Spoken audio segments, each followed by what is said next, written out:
नमस्कार दोस्तों, आप सभी लोगों का इस चैनल पे स्वागत है। आज हम लोग वर्णमाला का अगला भाग लेकर आए, ठीक है ना। आज हम लोग वर्णमाला का अगला भाग का मतलब संधि के बारे में पढ़ेंगे। हालांकि ये वर्णमाला का ही भाग है, बट हम इसके अलग नाम से पढ़ते हैं। इसको संधि का नाम हमने दे दिया। क्यों दे दिया कि हाँ, अब हम दो वर्णों को जोड़कर कुछ नया बनाएंगे, ठीक है ना। तो नया बनाएंगे तो मतलब कुछ अलग नहीं बनेगा, वो उन्हीं वर्णों में से ही कोई एक बनेगा। मीन्स कहने का, जब हम दो वर्ण आपस में मिलाएंगे यानी उनको जोड़ेंगे तो उनके योग से उन्हीं के बीच का कोई तीसरा वर्ण हो जाएगा। बात समझे। हालांकि वर्णमाला में आपने 4 संयुक्त अक्षर भी पढ़ा है। वो संयुक्त अक्षर में भी 2 वर्ण मिले थे। एग्जाम्पल के रूप में अगर श लो तो क और श, ये दोनों से मिलकर ही तो ये बना है। बात समझे। तो ये दोनों से जब मिलकर बना है तो यहाँ भी तो आप संधि बोल सकते थे, लेकिन नहीं, ये संधि नहीं है। ये बस संयुक्त हुए हैं, एक जगह बस सटे हुए हैं। ये जुड़कर कुछ नया नहीं बना है। बात समझे कि नहीं। ये बस एक दूसरे के पास रखे हुए हैं। बात समझे। संधि का मतलब मिला और कुछ नया बना। बात समझे। नया बनने का मतलब क्या हुआ कि जैसे जी केमिकल रिएक्शन, बात समझ में आ रहा है। जैसे आपने क्या किया है कि भाई मतलब दूध लिया और उसमें थोड़ा सा खट्टा कोई पदार्थ डाल दिया, नींबू का रस डाल दिया, तो वो कन्वर्ट हो गया किसमें, दही में कन्वर्ट हो गया। वहाँ रिएक्शन हो गया। बात समझे। दूध अब नया चीज बन गया जब उस खट्टे पदार्थ से, यानी कि जब उसे आप, हम तो अपनी भाषा में जोरन बोलते हैं, आप जो भी बोल लीजिएगा, ठीक है ना। जब हम उसको मिलाते हैं तो वो दही बन गई। मतलब वो दोनों मिलकर रिएक्ट होकर कुछ और बना दिए। लेकिन यहाँ पर ये नहीं है, ये फिजिक्स में, ये फिजिक्स मतलब समझ रहे हैं। कहने का अर्थ क्या हुआ कि जब दाल के साथ चावल मिला दीजिए तो वो पास पास रहेंगे, लेकिन वो मिलकर कोई गेहूं नहीं बना देंगे, चना नहीं बना देंगे। बात समझ में आ रहा है ना। बात समझ पा रहे हो आप लोग कि ये फिजिक्स है। मतलब ये जो आप कह सकते हो कि ये फिजिक्स का मतलब ये भौतिक भौतिक परिवर्तन है। क्या है? भौतिक परिवर्तन। लो, आपको मैंने हिंदी में साइंस सिखा दिया। बात समझ में आया। हिंदी में साइंस कि ये भौतिक परिवर्तन है, लेकिन जब अ के साथ ई मिला दिए और ए बन गया, ये आपका रासायनिक परिवर्तन है। हालांकि आप एक नहीं कह सकते बेटा, रासायनिक परिवर्तन में एक बार जो बदल गया वो दूसरा नहीं बदलता है। डबल डिस्प्लेसमेंट आप पढ़े होंगे, है ना, कि भैया इधर से ये मिलकर वो बनता है तो उधर से वो मिलकर ये बन जाता है। बात समझ में आ रहा है। वो अलग की बात है, हम केमिस्ट्री की बात नहीं करें। मैं आपको समझाना क्या चाह रहा हूँ बस वो समझिए, ठीक है ना। कहने का अर्थ हुआ कि ये दोनों पास थे, इनका उच्चारण स्थान भी आप वैसे ही करोगे। क्ष को क्ष, क जैसे कक्षा का तो कक्षा, तो क आ रहा है, क्ष आ रहा है।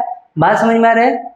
कक्षा, कक्षा मतलब क भी और श, क श, क श दोनों बोल रहे हो आप। इन दोनों को बोल रहे हो, बस एक साथ बोल रहे हो। और एक साथ बोलने के लिए हमने एक चिन्ह ले लिया, बस इतना ऐसा काम किया और कुछ नहीं किया। लेकिन यहाँ देखो अ ई मिलके ए हो गया, इनका उच्चारण बदल गया। ये दो अलग अलग ए हो गए। बात समझ में आ गया। ए नहीं कि आई, ऐसे ऐसे बोल रहे हो क्या, आई आई ऐसा कह रहे हो, नहीं कह रहे हो। बात समझ पा रहे हो ना। तो संधि में क्या होगा कि ये नया कुछ बनेगा, और ये जो संयुक्त अक्षर पढ़े थे वो नया नहीं बनेगा। हाँ, हमने उसके लिए एक अलग से लिपि चिन्ह को ले लिया है। तो बोलो ये बात समझ में आ गई। अगर आ गई है तो त्रिलोकीनाथ की जय। बात समझ में आ गया। चले आ गया। तो अब देखिए मैं आपको संधि पढ़ाने वाला हूं। तो पहले हम चलते हैं संधि। संधि में क्या होगा जी, संधि तो आप देखो, संधि क्या होती है कि संधि देखो, एक चीज और मैं बता दूं। संधि आप हमको थोड़ा सा कंफर्म करा दीजिए, है नहीं। इस संधि ये और इन दोनों में कौन सा सही होगा भाई। आप लोगों को तो अब फोन नहीं करना पड़ेगा, कमेंट लिखना पड़ेगा कौन सा सही होगा। फिलहाल आप पता नहीं कब मिलेंगे, फिलहाल हम बता ही देते हैं, ठीक है ना। तो देखिए, इस संधि और इस संधि में कोई भी अंतर नहीं है, दोनों की दोनों सही है। मानक रूप में दोनों सही है। बात समझ में आ रहा है। देखो, और संधि में अगर आप इसका विच्छेद करते हो, दोनों का भी कर लो, तो क्या होता है जी, सम प्लस धी होता है। बात समझ में आ गया। और संधि का अगर आप विच्छेद करते हो तो आप कहते हो सम प्लस धी, संधि। बात समझे। और ये विच्छेद का ही नियम है कि ये म के बाद क से ज्ञातक म को छोड़कर कोई भी अक्षर आता है तो इस म का अनुस्वार हो जाता है, ठीक है ना। बात समझ में आया।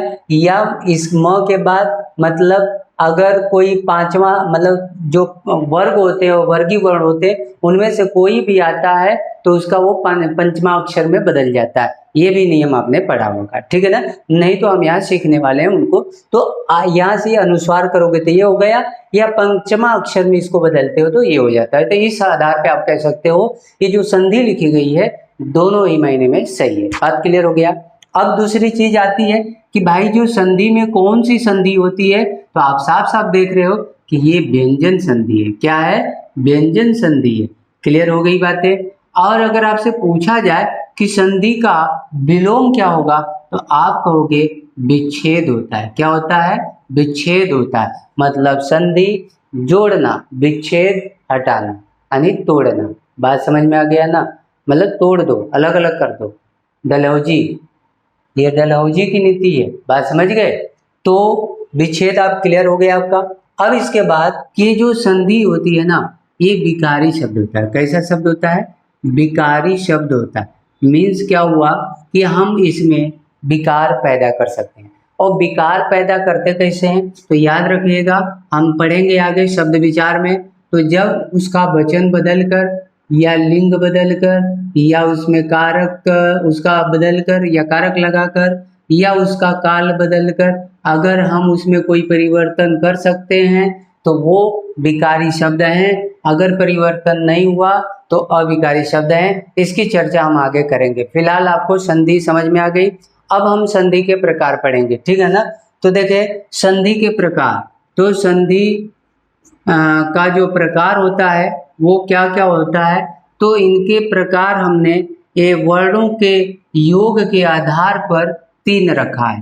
पहला हमने रखा स्वर संधि। नाम पूरा नहीं लिख रहा, आप याद रखिएगा। स्वर संधि है। उसके बाद आपका व्यंजन संधि है। उसके बाद आपका क्या है? विसर्ग संधि। तो ये 3 संधियां हमें पढ़नी है। और स्वर संधि आप किसे कहोगे? देखो रटने वाली चीज मैं आपको नहीं बताऊंगा, सीधे सीधे यहीं पर देख लो कि जब स्वर प्लस स्वर मिले, मतलब स्वर से स्वर के बीच में जब आप योग कराते हो तो वहां पे स्वर संधि होती है। व्यंजन में क्या होगा? जब आप व्यंजन से स्वर को कराओ या स्वर को व्यंजन से करा दो। बात समझे। या फिर व्यंजन का व्यंजन से करा दो। बात समझ में आ गया। व्यंजन का व्यंजन से करा दो तो ये व्यंजन संधि है। यानी आप परिभाषा अगर बताना चाहो तो आप कह सकते हो जब स्वरों का व्यंजन से योग हो या व्यंजनों का स्वरों से योग हो या व्यंजनों का व्यंजनों से योग हो तो जो विकार पैदा होता है उसी को आप व्यंजन संधि कहते हैं। बात समझ में आ गया। क्लियर हो गया। विसर्ग में क्या होगा कि जब हम विसर्ग के साथ कोई स्वर या व्यंजन का योग कराते हैं तो जो उसमें विकार होता है उसी को आप विसर्ग संधि कहते हैं। तो बात यहाँ तक समझ गए होंगे। देखिए संधि 2 वर्णों के योग से होने वाले विकार को आप संधि कहते हैं। बात समझ में आ गया। 2 वर्णों के याद रखना, 2 वर्ड शब्द नहीं, ये ध्यान रखिएगा। संधि शब्दों का नहीं योग है, संधि वर्णों का योग है। ये पॉइंट आप ध्यान रखिएगा।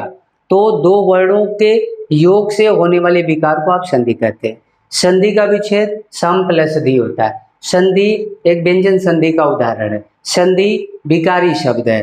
संधि 3 प्रकार का होता है, स्वर संधि, व्यंजन संधि और विसर्ग संधि। स्वर संधि में जहाँ स्वरों के योग से विकार पैदा हो स्वर संधि। व्यंजन में जहाँ स्वर और व्यंजन के योग से विकार हो या व्यंजन और स्वर के योग से विकार हो या स्वर या व्यंजन के योग से हो या व्यंजन के योग से जो विकार होता है उसे आप कहते हो व्यंजन संधि। और विसर्ग संधि जहाँ विसर्ग और स्वर या विसर्ग या व्यंजन के योग से जो विकार पैदा होता है उसी को आप कहते हो विसर्ग संधि। तो आई होप कि ये बात आप समझ गए होंगे। अब हम इसके आगे देख लेते हैं, ठीक है। तो देखो दोस्तों, अब हम लोग स्वर संधि को पढ़ेंगे, ठीक है ना। तो देखिए स्वर संधि कितनी होती है जी, तो आप कहेंगे 5 होती है। बात समझ में आ रहा है? स्वर संधि कितनी होती है, तो 5 होती है। नाम पूछा जाए तो आप कहेंगे भैया पहला तो दीर्घ संधि होती है। बात समझे? देखो भाई संधि आप जोड़ लेना, पहला दीर्घ संधि होती है, जो दूसरी होती है वो गुण संधि होती है, जो तीसरी होती है वो आपका वृद्धि, है ना, आपका वृद्धि संधि होती है, जो चौथी होती है उसको आप कहते हैं यड़ संधि, और जो पांचवी होती है उसको आप कहते हो अयादि संधि। बात समझ में आ गया? क्लियर हो गया? तो आपकी जो स्वर संधियां होती है 5 होती है। और देखिए हम लोग बस एक लाइन में ही पढ़ेंगे, मैं आपको नियम बताऊंगा, ठीक है ना। आप नियम याद रखिए, उसके बाद जो है कि आप उदाहरण कर सकते हैं, ठीक है ना। हम कुछ उदाहरण भी लेंगे एक दो, लेकिन बहुत सारे उदाहरण पॉसिबल नहीं है, वो आप एक्सरसाइज से कर लीजिएगा। मैं आपको नियम सिखा रहा हूँ, ठीक है ना। तो देखिए नियम बस एक लाइन में हम सीखेंगे। देखिए क्या है, आपका मात्रा है अ, आ, ई, उ, ऊ, री, ए, ऐ, ओ और औ। ये आपकी मात्राएं, ठीक है ना, मतलब स्वर है। और इन्हीं का हम आपस में संधि कराएंगे। और संधि होगी क्या, एक बार देखो ये वाले सबसे जुड़ेंगे, एक बार ये वाले भी सबसे जुड़ेंगे, ये वाले भी सबसे जुड़ेंगे, ये भी सबसे जुड़ेगा, ये भी सबसे जुड़ेंगे और ये भी सबसे जुड़ेंगे। तो ये सबसे जुड़ेंगे तो कुछ विकार करेंगे, और वो जो विकार होगा वो क्या होगा उसी को हमें सीखना है। बात समझ में आया? तो देखो अब ये वाले इनको हम एक सेक्टर दे देते हैं, ठीक है ना। बात समझिएगा, यहां तक का सेक्टर 1 मान लो और इस सेक्टर को 2 मान लो। बात समझे? तो अब देखिए मैं क्या कर रहा हूं कि इन सेक्टरों में भी हम एक अलग अलग सेक्टर बना लेते हैं। बात समझे? तो देखिए या आप नाम दे दो 1 2 3 4 5 6, ये 6 सेक्टर हैं आपके, ठीक है ना। अब इन्हीं में आपका करना है। तो पहला जो दीर्घ संधि है, ठीक है ना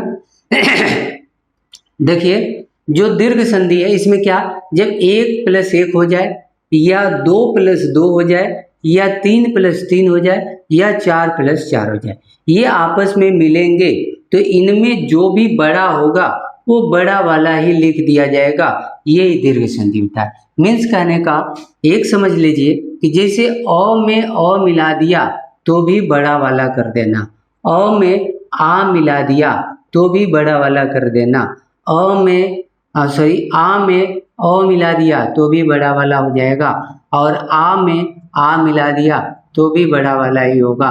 बोलो ये बात समझ में आ गया? तो दीर्घ संधि में मतलब दीर्घ मतलब बड़ा, तो जब भी ये आपस में मिलेंगे तो मिल के क्या हो जाएंगे, दीर्घ हो जाएंगे। कैसा हो जाएंगे?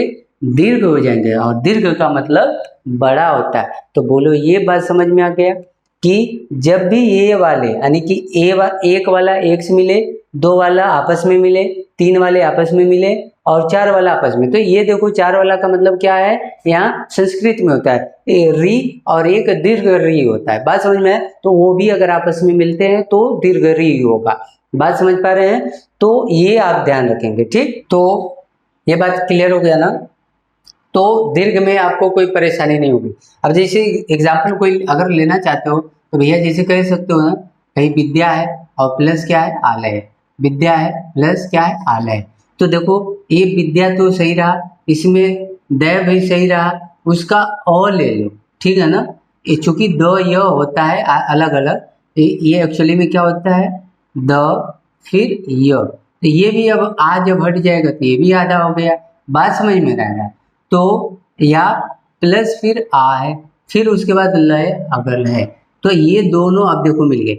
इसका लास्ट वाला व्यंजन और इस शब्द का पहला वाला व्यंजन, ये दोनों आपस में मिलकर विकार करेंगे। तो ये दोनों यही हैं, आ यहाँ भी है, आ यहाँ भी है, आ मिलकर क्या हो जाएगा, आ। तो ये भी रहा और द य आ मिल गया तो द्या हो गया, तो द्या और ल पीछे है, ल जोड़ दिया, विद्यालय हो गया। बोलो बात समझ में आ गया? क्लियर है ना। जैसे एक और लेते हैं, जैसे हमने लिख दिया मुनि प्लस ईश्वर। बात समझ में आ गया, मुनि प्लस ईश्वर।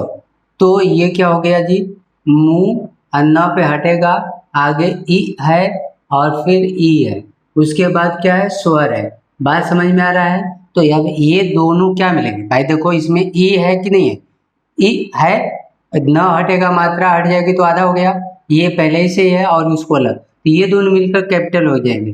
तो क्या हो गया जी आपका मुनीश्वर। बोलो, बात समझ में आ गया, मुनीश्वर। क्लियर, समझ में आ गया ना, क्लियर है। अच्छा, अब इसे मैं कह दिया लघु प्लस उर्मी। बात समझ में आ रहा है, लघु प्लस उर्मी। तो अब यहाँ पर देखो, अब तो ओपन करके नहीं लिखना पड़ेगा ना, ये यहाँ पे देख रहे हैं उ, और उ है तो कैपिटल उ हो जाएगा, इसका मतलब ये लघु ऐसे होगा, और उर्मी तो है ही है, तो उ तो इसी में आ गया, तो लघुर्मी ऐसे हो जाएगा, लघुर्मी। बात समझ में आ गया, क्लियर है ना। जैसे एक और एग्जाम्पल में ले लेता हूं मैं, जैसे भू प्लस उष्मा, भू प्लस उष्मा, तो अब देखो उ है तो ये भू ही रहेगा, भू रहेगा, और क्षमा भूष्मा। बात समझ में आ गया, क्लियर, समझ में आ रहा है ना। तो ये दीर्घ संधि के उदाहरण है। आप और भी अभ्यास इस तरह से करिएगा। तो मेरे कहने का अर्थ बस ये था कि जब ये साफ सेम कैटेगरी वाले यानी ये वन वाले आपस में जुड़ेंगे तो भी दीर्घ हो जाएगा, ये सब भाई आपस में जब जुड़ेंगे तो भी ये दीर्घ वाला हो जाएगा, ये दोनों चाहे आगे पीछे कहीं भी हो, जब ये आपस में जुड़ेंगे तो ये दीर्घ वाला हो जाएगा। और ये चूंकि संस्कृत का पार्ट है, फिर भी मैंने दीर्घ री नहीं लिखी है, आप समझ जाइएगा। जब ये भी लोग आपस में जुड़ते हैं तो वो दीर्घ री हो जाता है। तो पहला आपने दीर्घ संधि पढ़ ली, दीर्घ स्वर संधि। ये बात क्लियर हो गया आपका, कोई डाउट नहीं रहना चाहिए, ठीक है ना। अब हम आगे चलते हैं, ठीक है। हम गुण संधि के बारे में पढ़ने वाले हैं। तो गुण का मतलब अब क्या हो गया कि देखिए ये सब तो आपस में जुड़ ही गए हैं, अब गुण चालू होएगा अ से, यानी कि ये पहला वाला, अब ये पहला वाला आपस में तो मिल गए, अब सबसे मिलेगा। तो पहले दो वाले से मिलेगा, फिर तीन वाले से मिलेगा, फिर चौथे वाले से मिलेगा। बात समझ में आए। गुण में क्या होगा कि ये वाले तीसरे, दूसरे, तीसरे, चौथे से मिलेगा तो गुण। तो जब भी अ आके बाद ई आएगा, ए होगा, उ आएगा तो ओ होगा, और री आएगा तो अर हो जाएगा। ये बात आप समझ गए, यही होता है गुण संधि। बात समझ में आए। अ आ के बाद इनमें से जब आएंगे ये, बात समझे, जो ये पूरा एक ब्लॉक के थे, अभी आपस में ये ब्लॉक जुड़ रहा है, ठीक है ना। ये पहले आपस में जुड़े तो दीर्घ हुआ, जब ये पहला वाला इसी अपने ही आपसी लोगों से जुड़ेगा तो गुण संधि होगा। मतलब इसके बाद अगर ए आएगा तो ए में परिवर्तित हो जाएंगे, अगर ये वाले आए तो ओ में परिवर्तित हो जाएगा, और री आएगा तो अर में हो गया। कहने का मतलब अगर अ के बाद ए लिखे ना तो वो ए होगा। ये बात समझ गए। ये नहीं कि इसको ए बना दिया और वो मात्रा चढ़ा दिया, ऐसा नहीं होगा, ये दोनों मिलकर ए होंगे। क्लियर हो गया, बात समझ में आ गया। उदाहरण लेते हैं, जैसे में देव प्लस इंद्र। बात समझ में आ गया। तो देव प्लस इंद्र, आप देख रहे हो यहाँ अ है और ये ई है ना, तो ये दोनों मिलके ए हो जाएंगे और व पे लगेंगे। कहने का अर्थ हुआ ये दे तो रहेगा ही, ये व और उस पर जो अ था अलग हो गया, आगे ई है, उसके बाद न द्र है। तो अब ये दोनों मिलकर क्या होंगे, ए हो जाएगा नहीं हो जाएगा, और ये वाला व पे जुड़ेगा तो देवे हो जाएगा। तो आप कह सकते हो भैया दे था वे हो गया, और ये आधा न द्र है तो क्या हो गया देवेंद्र। इसी तरह महेंद्र, गजेंद्र, धर्मेंद्र, नरेंद्र। बात समझ गए, क्लियर, समझ में आ गया। अच्छा, उसके बाद हम अगर चलते हैं इसको देखते हैं, ठीक है ना। तो अब देखिए, जैसे मैं कहूँ महाजमा उत्सव, तो महाजमा उत्सव क्या हो जाएगा जी। तो यहाँ देखो म ह तो है अलग हो गया इसे आ, उसके बाद उ और फिर त स व, ये आपको दिख रहा होगा। तो ये दोनों अब मिलकर क्या हो जाएंगे, ओ हो जाएंगे। बात समझे। और वो कहाँ लगेगा, ह पे। तो ये हो गया म हो आइए उत्सव है, तो महोत्सव। बोलो, बात समझ में आ गया। महा जमा प्लस उत्सव, महोत्सव, जैसे बधोत्सव। ठीक है ना, बात समझ में आ रहा है। और अगर आप कोई उदाहरण लेना चाहे तो जैसे आप कह दिए मास प्लस उत्तम, है ना, मास प्लस उत्तम। तो आप देखो मैं अलग अलग नहीं कर रहा हूँ, ये 100 पे अ है और आगे उ है, तो अ और उ मिलके ओ होगा कि नहीं होगा, तो ये तो माँ रहेगा और 100 पे आप ओ लगा देंगे और उधर तम है तो माँ सोमतम। एक और उदाहरण री वाले ले लेते हैं हम लोग, ठीक है ना। जैसे आप देखो क्या लिखते हो भाई कि महा प्लस ऋषि, क्या लिखते हैं, महा प्लस ऋषि। तो अब देखिए म तो है ही है, ह से आ की मात्रा हटा दो, आ, और आगे क्या है आपका री, है ना, और उसके बाद क्या है शी, है ना। तो अब आप देख लो ये आ और री मिलके क्या होगा अर, तो ये हो गया म और ये हो गया देखो अ और र होगा, तो अ ह पे लग के पूरा हो गया ह और आधा र तो उधर स पे चला जाएगा, स पे तो महर्षि। बोलो, बात समझ में आ गया, महर्षि हो गया, देवर्षि हो गया, बात समझ में आ गया।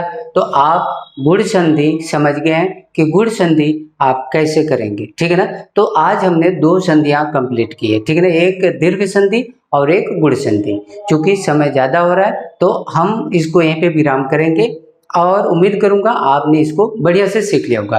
देखो हमें बस नियम सीखना है और मैं बस आपको एक ही लाइन में सारे नियम कवर करा दूंगा, आपको मतलब रट्टा नहीं मारना होगा, ठीक है ना। बस आप ऐसे सिंपल ही कर सकते हैं। देखिए इसमें बहुत बड़ी बात नहीं थी, हमने पहले में देख लिया था कि भैया ये जब आपस में जुड़ते हैं तो अपने आप दीर्घ हो जाते हैं, तो मतलब दीर्घ संधि हो गया।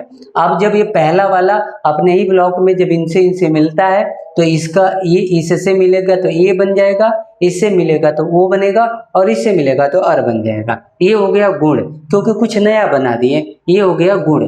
बात समझ में आ गया होगा, क्लियर बात समझ में आ गई होगी। तो आप इस पे अभ्यास करिएगा, कुछ सवाल लीजिएगा, कुछ मतलब आप एक्सरसाइज कर लीजिएगा। बिना एक्सरसाइज का आप परफेक्ट नहीं हो पाएंगे। कुछ एग्जाम्स में जो क्वेश्चन आए होंगे उनको आपको करने का प्रयास करिएगा, ठीक है ना। तो मिलते हैं हम अगले वीडियो में इसके अगले नियमों के साथ, तब तक के लिए नमस्कार, जय हिंद।